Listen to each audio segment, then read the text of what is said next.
Sure.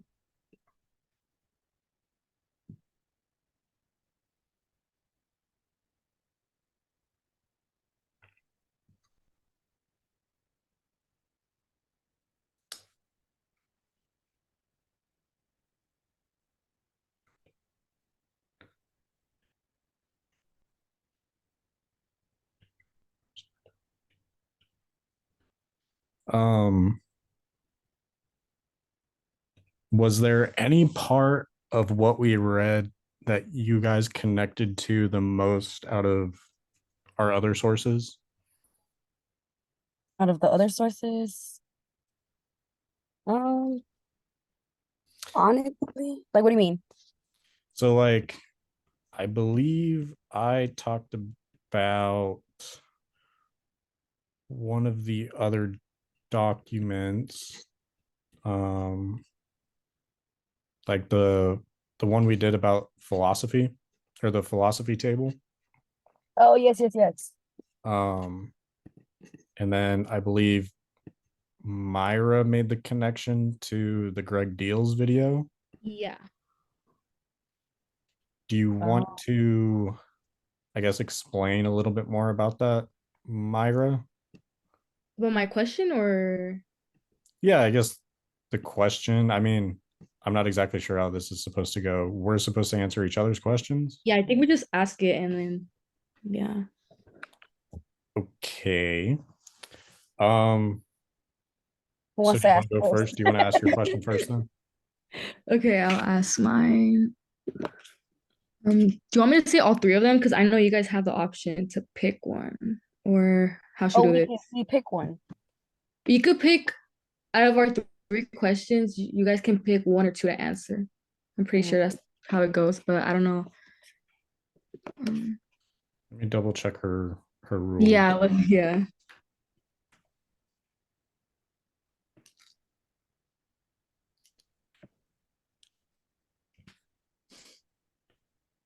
Okay, I'm gonna like the ones that I like. Yeah.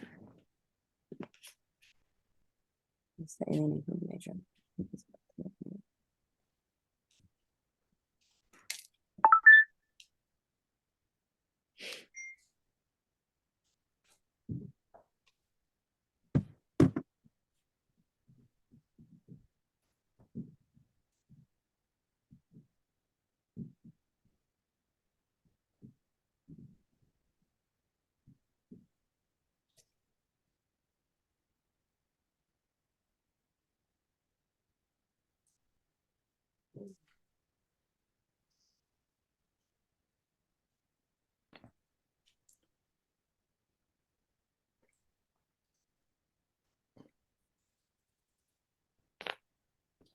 Okay.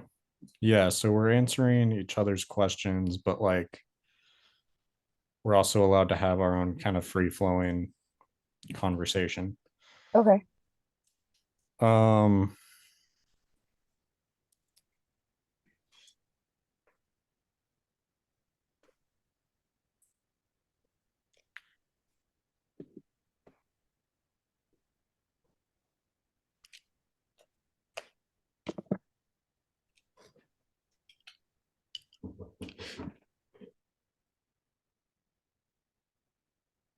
Are you frozen or are you reading? I'm reading, sorry. Okay, no, it's good.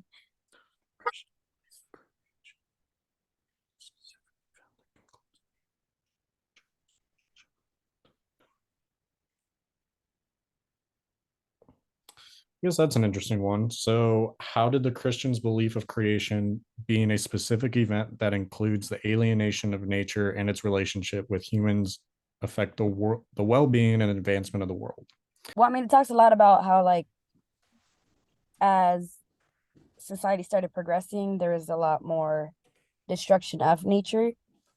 So coming down to the now, there's a lot of conversation about climate change and global warming, and even spiritually, like a lot of things that are marketed for well-being in spirituality and mental health is to get in touch with nature. So it's almost as if, like, we had to destroy the world to be able to really click like, okay, we need that world.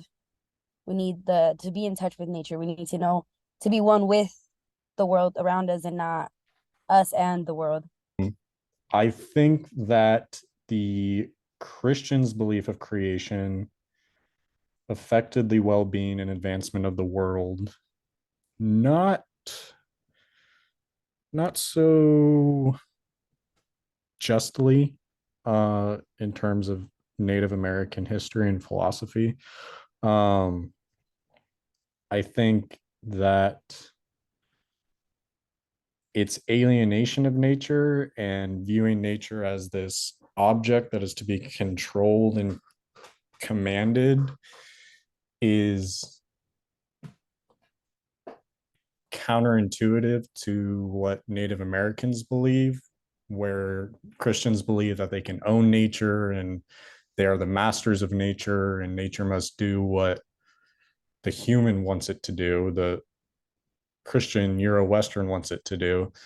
The sort of Native American view doesn't look at nature in the same respect. It's more of a I will respect nature so that nature respects me. There's a mutual respect and a mutual understanding between the living and the non-living Right. or inanimate objects. Um, so I guess I'll move on to more the second question of how did the Native American belief of creation being an ecosystem present in a definable place benefit their community's culture? I think one of the things that it does most is bringing people together and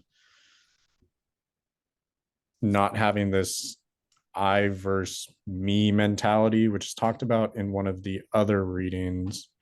What do you mean by a definable place, Let me look back at my question. Sorry.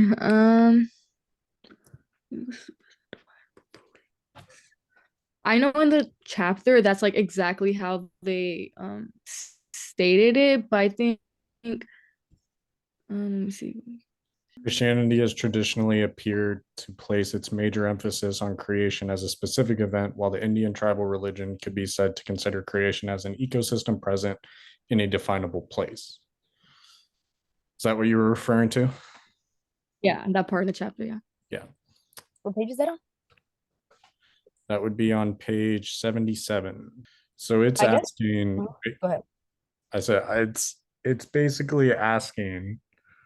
Basically in the question I was kind of just asking how like you know how like the Native Americans incorporated nature in their belief of like the creation, unlike Christianity kind of didn't really have a close relationship with nature, just how the Native Americans did. So I was asking how, yeah, like the Native Americans' belief of the creation and incorporating nature in that, how basically valuing nature, how did that benefit them? Oh, well, but I think it benefits them because it allows them to understand the world a little bit better. Like the Nishnabeg story of the little girl interacting with the sap from the tree, but being able to listen to nature and through her listening and engaging and learning from nature, she was able to connect to her family. You know, she interacted with her mother who taught her how to make syrup or honey or whichever it was. And that part of the community that brought them closer together as a community because it ended up bringing in her family and other tribe members, and she respected that nature and nature gave back to her. But they also have this feeling of like connection to nature with their ancestors and yeah, their ancestors and spirits and stuff like that. Yeah. I agree. I was gonna say something along those lines. But when you had mentioned definable place, and like I read the previous statement about Christianity, it seemed as if they were saying like a specific event you can't really define because there's gonna be that questioning. When it's a definable place, it's in your face.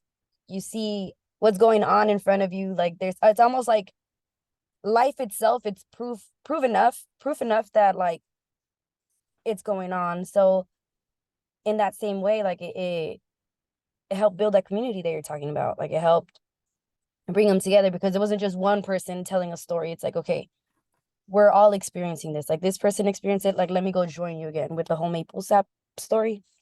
But yeah,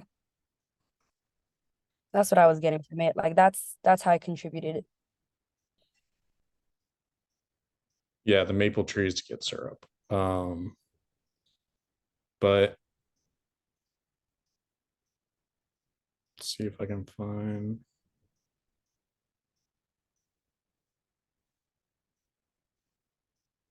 So in the Nishnabeg article, it says things are different for this Quezens. She has already spent 7 years immersed in a nest of Nishnabeg intelligence. She already understands the importance of observation and learning from our animal teachers when she watches the squirrel so carefully and then mimics its actions. She understands embodiment and conceptual thought when she then takes this observation and applies it to her own situation by making a cut in the maple tree and using a cedar shut. She realized she relies upon her own creativity to invent new technology. She patiently waits for the sap to collect. She takes the sap home and shares it with her family. Her mother, in turn, meets her daughter's discovery with love and trust. Quenzins watches as her mama uses the sap to boil the deer meat for supper. When she tastes the deer, the sweetness, she learns about reduction. And when her mama and her go to clean the pot, she learns about how sap can be boiled into sugar. Quenzin then takes her elders to the tree, already trusting, and she will be believed, and her knowledge and discovery will be cherished, and that she will be heard. So she learned from nature all of these things that not only benefited her, but benefited her community and her relationship with nature.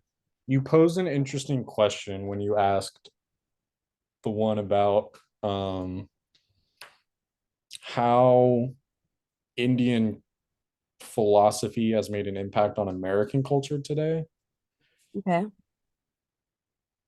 I think it's hard to say. I don't know if it really has, Okay. because a lot of what we still practice and everything is still very Euro Western expansion and borderline imperialism. And, you know, not all tribes in the United States are federally recognized or state recognized. And so I don't think we've learned anything in that respect.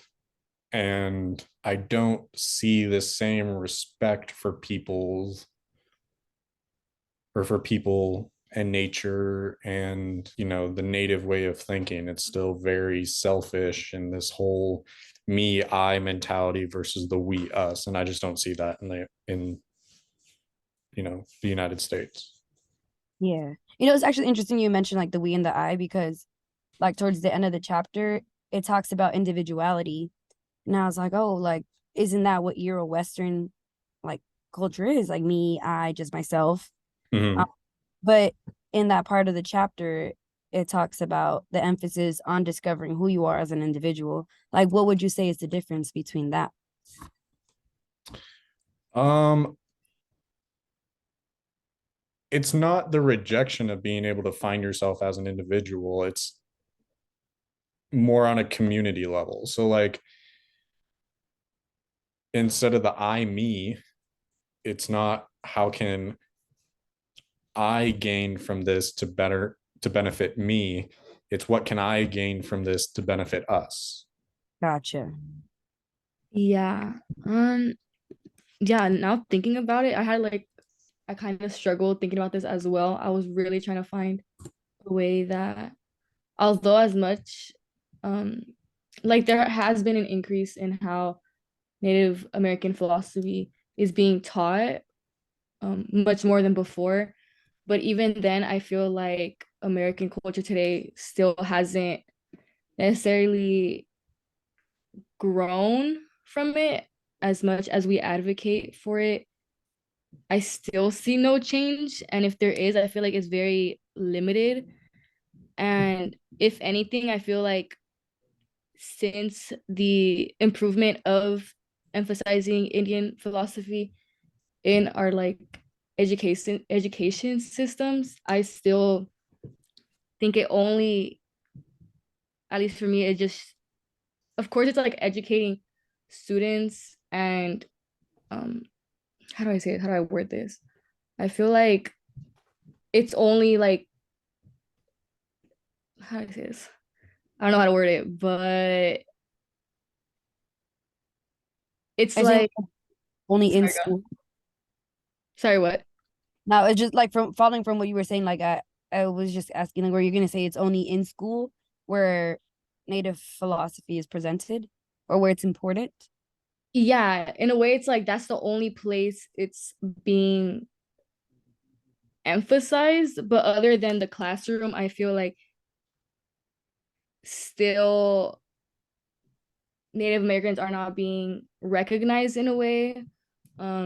There's still like issues in the real world outside of the classroom where like, they're still not being recognized. Their land isn't necessarily completely recognized. It's kind of like the importance is there and is being emphasized, but I still unfortunately like see no change in a way that has been um, made a positive impact, at least in American culture right now.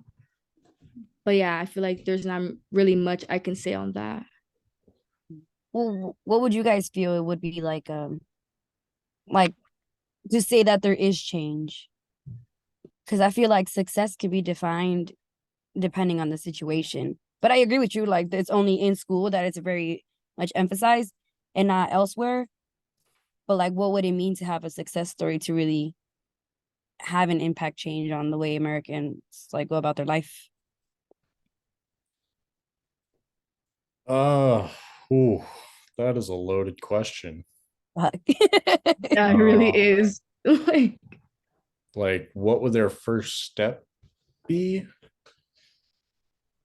Well, if we're talking about the chapter, then it would be to almost reject Christianity because it has given us this. It started off with this, sin and death and punishment and guilt, everything else that comes with that. But I just don't know if there is a first step that could be taken that would invoke a change towards even the understanding of Native American religion. I think it unfortunately comes down to having to have more interaction with them and their way of thinking and their livelihood to understand why they think that way. But I don't see that happening in the United States because, you know, it's been this way for so long. Why change it? Is probably a lot of people's thought, but also just an inability or ignorance to accept anything new. What about like putting, not necessarily putting like, or yeah, putting Native American leaders like in governmental positions? Because that's, well, I mean, I'm not too good at government issues, but I feel like that's where they might have the most impact. If we're really talking about implementing the way they live their lives and implementing change, not only does it start at home, but if they can be in that position and use their voice and use their power, I think that might, just domino effect into everything else.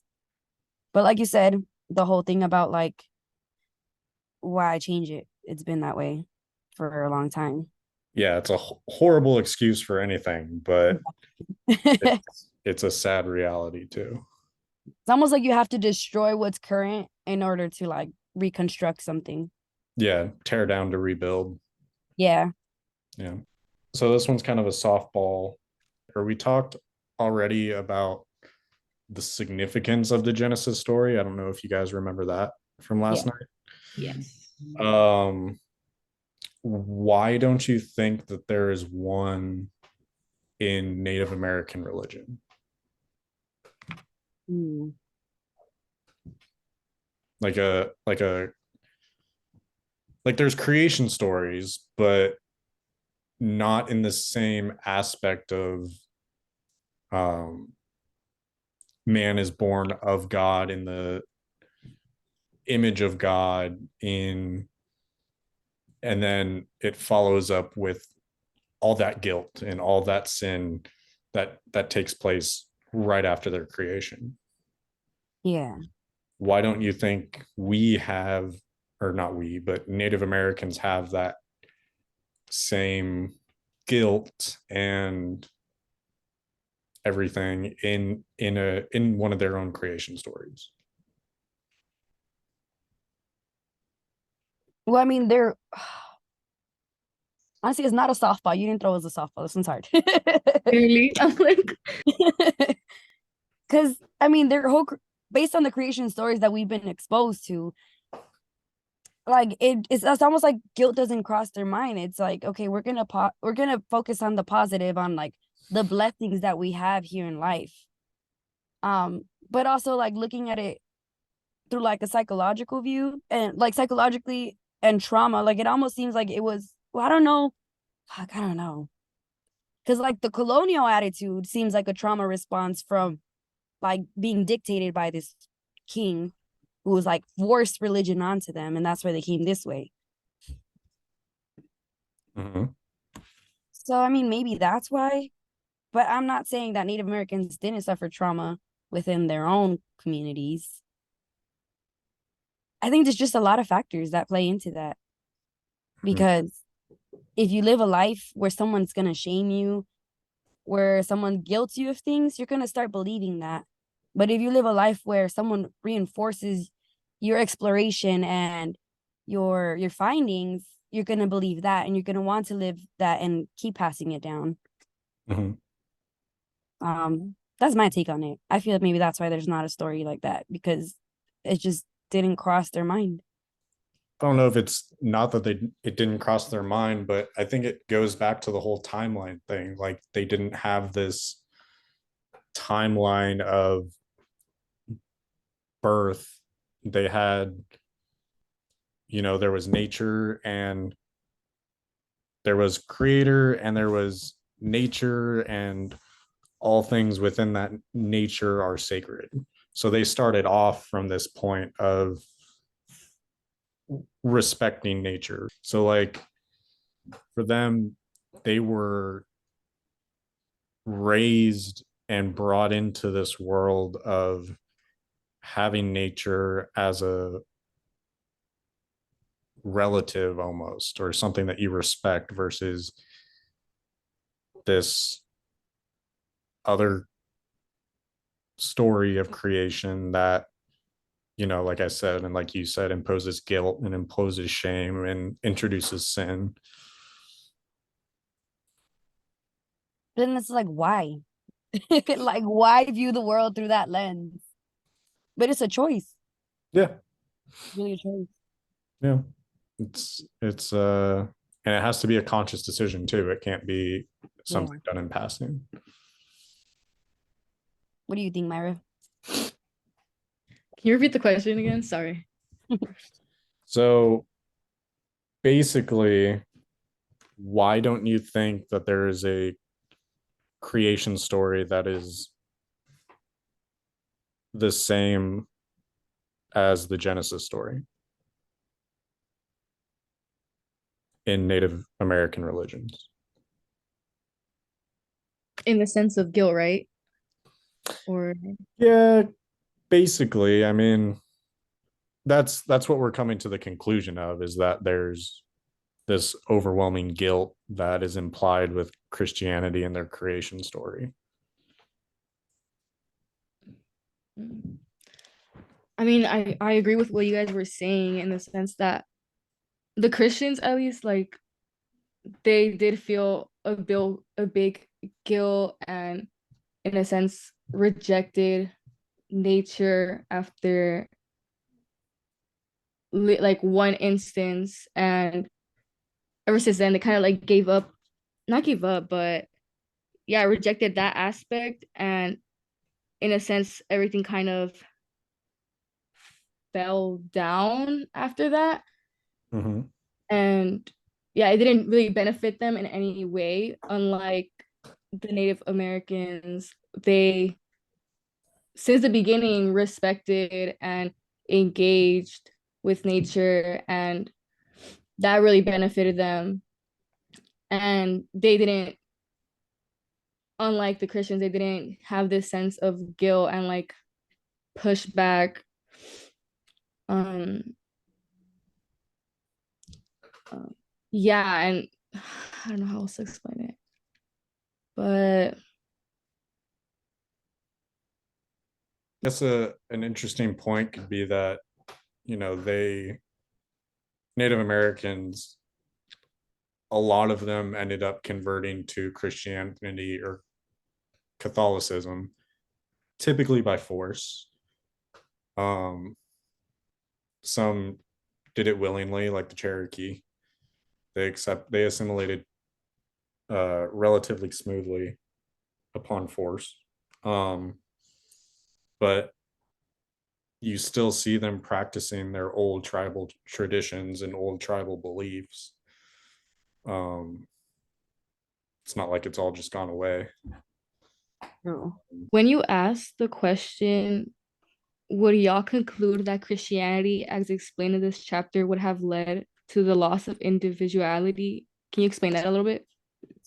Um, yeah, so earlier I had mentioned that or actually let me find the sentence. I feel like I don't explain it too well. So page 90, top paragraph. Well, the reason why I thought of that question was because of this sentence. It says, or these sentences. Some I can't read, theologians have felt that man's alienation from nature is a natural result of his coming to a sense of self-consciousness. And people dealing with psychological problems seem to have a tendency to emphasize the sense in which humans are alienated from nature by promulgating theories of childhood fears based on the unfolding of natural growth processes. Even what Western poets have been articulating the Western fears of I, a stranger and afraid in a world I never made. So it's like, to me, that read as in the Western poet doesn't think he has any impact on the world. Like that himself as an individual, like it just doesn't exist. I don't know if that makes sense. That's why I asked that question. Like, is the Christian, like Christianity, is the Christian religion, like, did it influence that thought? Did it lead to a loss of sense of individuality? Because you have to like live to not sin in order to get into this place, or you have to please this entity. I went back to page 90 Mhm. after what you mentioned, and under it, it says, in the passage, it says, we did not think of the great open plains, the beautiful rolling hills, and winding streams with tangled growth as wild. Only the white man was nature a wilderness, and only to him was the land infested with wild animals and savage people. To us, it was tame. Earth was bountiful, and we're surrounded with the blessings of the great mystery. And with your question, you said that if it was to be concluded that Christianity would lead to the loss of individuality, and tying it back to the passage I just said, I think I would personally say that Christianity would have led to the loss of individuality because, again, tying it back with nature, the Native Americans kind of had this freedom that people were able to explore, and nature and the world was open to anybody to explore and kind of blossom and believe in what they wanted. And back to Christianity, I think it was all just kind of like expectations set, like if you do this, it's a sin, but this is good, but this is bad. So in a sense, if you're following, at least in the sense of this, it's like you're only limited to certain expectations and certain freedoms, um, which the Native Americans didn't follow. So yeah, I would conclude that Christianity would have led to a loss of individuality and freedom in a sense. But yeah. I guess the only other thing I found was kind of an answer to one of the topics that came up earlier that Ureli had mentioned or had brought up about, you know, can there be change within that American society, our American society?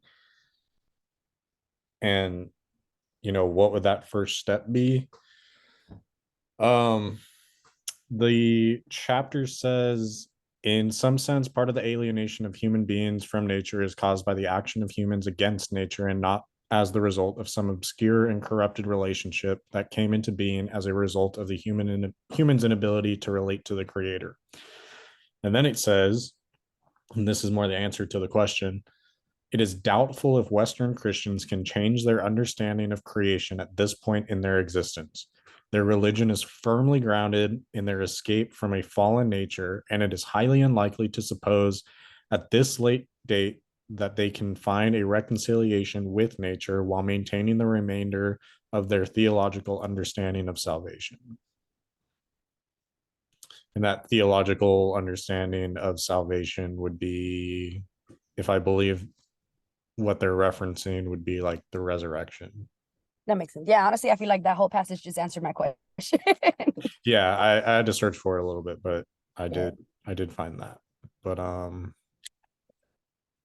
yeah, that's all I have to add. Yeah. Yeah.